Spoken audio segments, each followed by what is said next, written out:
our channel. Today Bible verse in Tamil.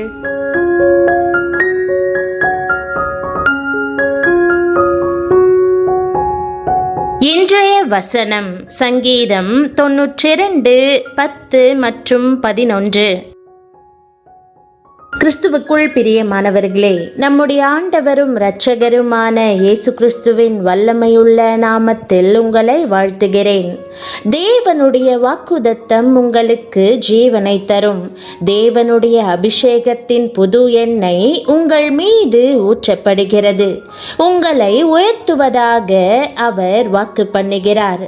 ஆகவே அவருடைய திட்டத்தை பூரணமாக நம்புங்கள்.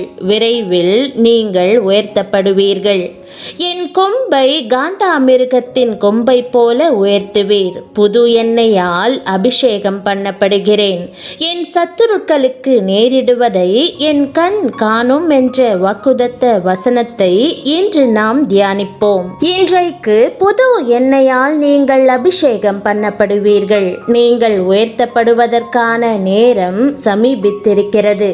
சீக்கிரமே தேவன் உங்களை கனப்படுத்துவதை கண்டு ஆச்சரியமடைவீர்கள். இருக்கிற சூழ்நிலையை கண்டு இங்கு ஊழியம் செய்யும்படி தேவன் தானே என்னை அழைத்தார். அவர்தானே அற்புத விதமாக இந்த வேலையை கொடுத்தார். இந்த வியாபாரத்தை செய்யும்படி அவர்தானே வாசலை திறந்தார். பிறகு ஏன் முன்னேற முடியாமல் திண்டாடுகிறேன்? ஏன் தாழ்த்தப்படுகிறேன்? ஏன் ஒடுக்கப்படுகிறேன்? ஏன் அதைரியம் அடைகிறேன்? ஏன் ஸ்தம்பித்து நிற்கிறேன் என்று நீங்கள் திகைத்து போயிருக்கலாம். பிரியமானவர்களே, இன்றைக்கு உங்களை தாம் உயர்த்துவதாக, காண்டாமிருகத்தின் கொம்பை போல உங்கள் கொம்பை உயர்த்துவதாக தேவன் வாக்கு பண்ணுகிறார். காண்டாமிருகத்தின் கொம்பு கம்பீரமானது. தேவன் தமது புது எண்ணெயை உங்கள் மேல் ஊற்றுவார். சீக்கிரத்திலே மக்கள் அதே கம்பீரத்தை உங்கள் வாழ்வில் காண்பார்கள். இக்காலத்து பாடுகள் இனி நம்மிடத்தில் வெளிப்படும் மகிமைக்கு ஒப்பிடத்தக்கவைகள் அல்லவென்று எண்ணுகிறேன் என்று பவுல் நமக்கு நினைவுபடுத்துகிறார். தேவன் உங்களுக்கு ஆயத்தம் பண்ணி வைத்திருக்கிற மகிமையான எதிர்காலத்துடன் ஒப்பிடும்போது நீங்கள் தற்போது அனுபவிக்கும் உபத்திரவங்கள் பெரிதானவை அல்ல. ஆகவே அப்படிப்பட்ட உயர்வை எதிர்பாருங்கள். யோசேப்பு தரிசனத்தை பெற்றுக்கொண்ட போது தன்னுடைய வாழ்வின் மகத்துவத்தை அவன் எண்ணி பார்த்தான். மற்றவர்களை பார்க்கிலும் தான் கனப்படுத்தப்படுவதை அவன் கண்டான். ஆனாலும் அவன் தொடர்ந்து உபத்திரவங்களை அனுபவித்தான். பிரியமானவர்களே, கர்த்தர் எல்லா இக்கட்டுகளின் வழியாகவும் அவனை நடத்தி பலப்படுத்தி போதித்து உயர் ஸ்தலங்களில் பிரகாசிக்கும்படி அவன் திறமையை வளர்த்தார். உரிய நேரத்தில் அவன் கனவிலும் கண்டிராத அளவுக்கு ஒரு தேசத்தை ஆட்சி செய்யும் அளவுக்கு தேவன் அவனை உயர்த்தினார். தேவன் அவ்வாறே நம்மையும் ஆசிர்வதிப்பதற்காக அவரை ஸ்தோத்தரிப்போம். வரப்போகும் உயர்வுக்கு உங்களை ஆயத்தம் பண்ணுங்கள். நாங்களும் அதை கண்டிருக்கிறோம்.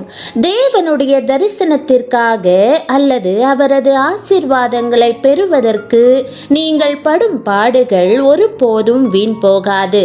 தேவன் உங்களை கைவிட மாட்டார். நீங்கள் உயர்த்தப்படுவீர்கள். பழைய ஏற்பாட்டு காலமும் இருந்தது.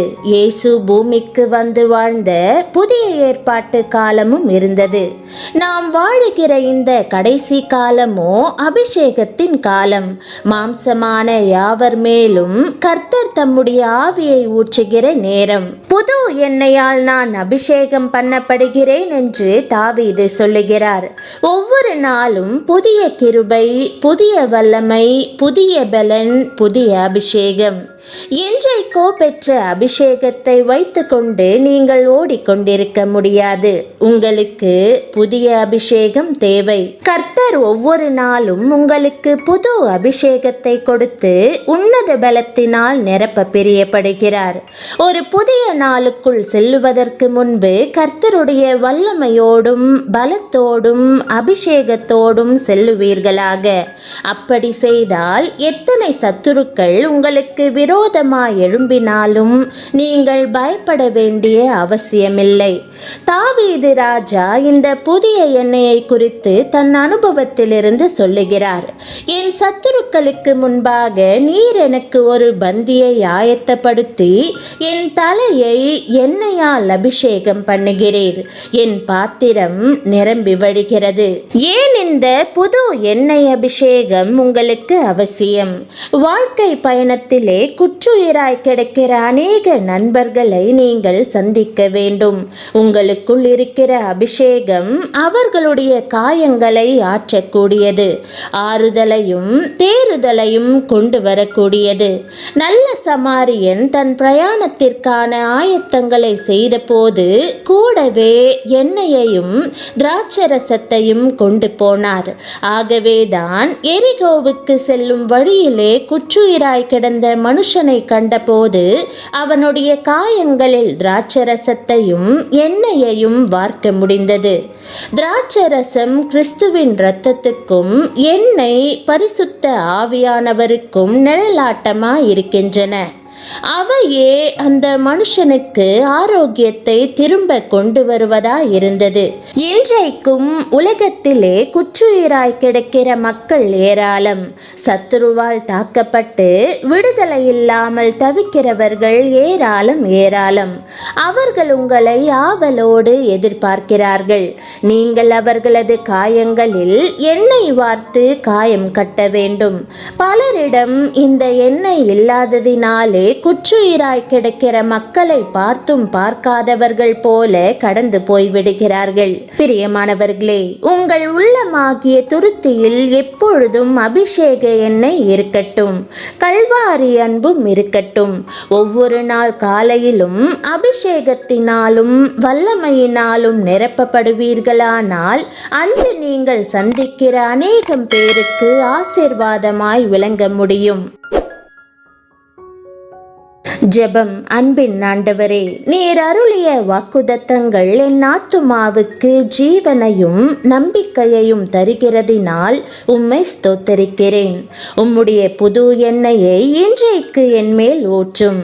காண்டா மிருகத்தின் கம்பீரமான கொம்பை போல என் ஆவியை உயர்த்தியருளும். உபத்திரவங்களின் வழியாக கடந்து செல்கிற என்னை பலப்படுத்தும். இந்த பாடுகள் மகிமைக்கான ஆயத்தம் என்று நான் நம்புவதற்கு உதவி செய்யும்.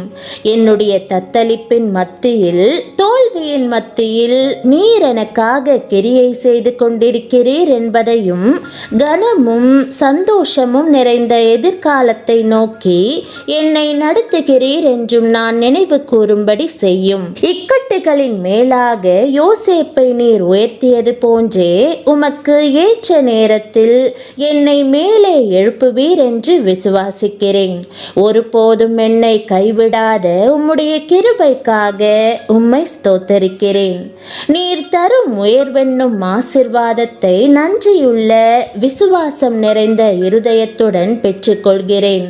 உம்முடைய தயையும் உமது அபிஷேக தைலமும் புகழ்ச்சியும் கீர்த்தியுமான ஆசீர்வாதங்களை என் சிரசின் மீது வைத்திருக்கிறீர் என்று நான் விசுவாசிக்கிறேன். உமது அடியானை ஆசீர்வாதங்களால் நிரப்பியருளும். என் சத்துருக்களுக்கு முன்பாக நீர் எனக்கு ஒரு பந்தியை ஆயத்தப்படுத்துவதற்காக உமக்கு நன்றி. நீர் அவர்களுக்கு முன்பாக ஒரு விருந்தை ஆயத்தம் பண்ணுகிறீர். உம்முடைய வல்லமையை அவர்களுக்கு முன்பாக காட்டும். உம்முடைய மகிமையையும் மகத்துவத்தையும் அவர்களுக்கு முன்பாக காட்டும். உம்முடைய மாட்சிமையை என்னிலும் என் வாழ்க்கை மூலமாகவும் வெளிப்படுத்தும்படி ஜெபிக்கிறேன். இயேசுவின் நாமத்தில் ஜெபிக்கிறேன் நல்ல பிதாவே, ஆமென். தேவனுடைய நாமம் மகிமைப்படுவதாக. ஆமென்.